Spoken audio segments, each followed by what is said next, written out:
Pergi untuk mimpi, pulang terbungkus peti. Begitulah kisah Azwar 32 tahun, WNI asal Bunut Kisaran Barat, Sumatera Utara yang membuka kembali deretan panjang kisah perdagangan manusia di Indonesia. Awalnya Azwar diiming-imingi akan bekerja sebagai penyanyi di Malaysia dengan upah hingga belasan juta rupiah. Dia pun rela sampai menjual motornya demi bisa berangkat. Namun sesampainya di Malaysia, ia malah dijual ke Kamboja dan dipekerjakan di perusahaan scammer sebagai admin judi online.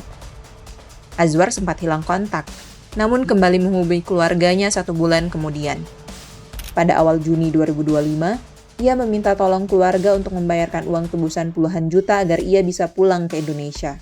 Pada 10 Juni lalu, KBRI memberi kabar bahwa Azwar jatuh dari gedung lantai 3. Berawal dari mimpi yang diimpor, berakhir dengan nyawa yang diekspor.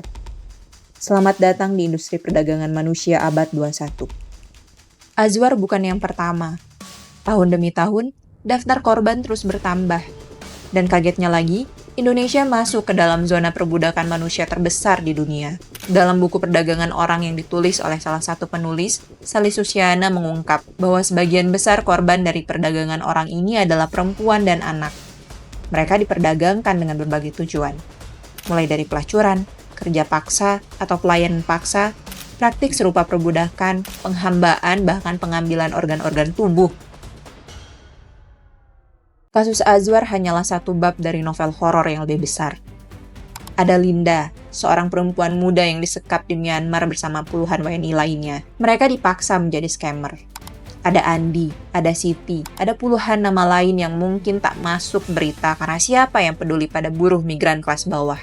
Serikat Buruh Migran Indonesia (SBMI) dan Solidaritas Perempuan mencatat sepanjang tahun 2019 hingga 2024, lebih dari 1.800 orang buruh migran Indonesia terindikasi sebagai korban tindak pidana perdagangan orang. Sepanjang Januari sampai Juni 2025, Polri menangani 609 kasus TPPO yang masuk ke dalam sejumlah jaringan. Modus penipuannya cukup klasik, tapi tetap efektif. Agen ilegal menjanjikan kerja mudah, gaji tinggi, proses cepat, tapi begitu sampai di negara tujuan, mereka malah menjadi korban eksploitasi, paspor disita, komunikasi diputus, dipekerjakan dengan tidak manusiawi.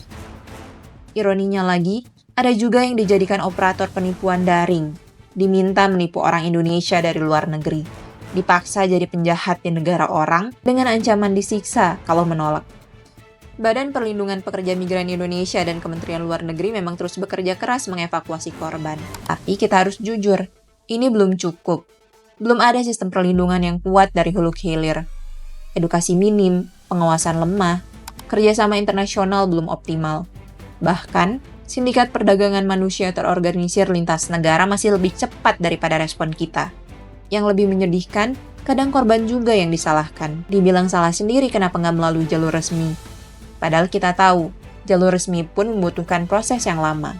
Siapa yang bisa nunggu setahun kalau dapur udah nggak ngebul? Di sisi lain, para calo dan agen ilegal justru lebih gesit dan meyakinkan. Sampai para korban pun sadar, mereka cuma umpan untuk mesin uang para oknum laknat. Bekerja di luar negeri menjadi hal yang masih menggiurkan di kalangan anak muda. Terkhusus di Kamboja, pada 2024, data imigrasi negara tersebut memperlihatkan terdapat 131.184 warga negara Indonesia yang menetap dengan izin tinggal 3-24 bulan. Harus ada tindakan yang tepat untuk pencegahan memperluasnya tindak pidana ini. Memberikan edukasi secara menyeluruh dan merata adalah salah satu kunci menangkal isu perdagangan manusia. Edukasi masif, terutama di daerah-daerah pinggiran yang masih minim pengetahuan dan akses, bisa membuka mata para orang tua agar tidak sembarangan mempertaruhkan mimpi anak-anaknya tanpa tahu apa yang menanti di negeri seberang. Perluasan akses kerja ilegal dan perlindungan menyeluruh pun menjadi upaya pencegahan.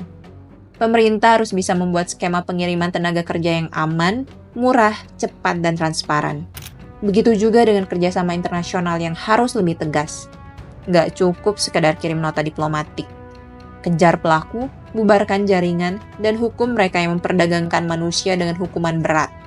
Azwar sudah tiada, tapi kita masih bisa bersuara. Perdagangan manusia bukan kisah masa lalu. Ia hidup, bernafas, dan menjadikan kita target berikutnya. Mari bergerak menjadi bagian dari solusi. Laporkan agen ilegal yang kamu ketahui ada di sekelilingmu, dorong negara untuk bergerak.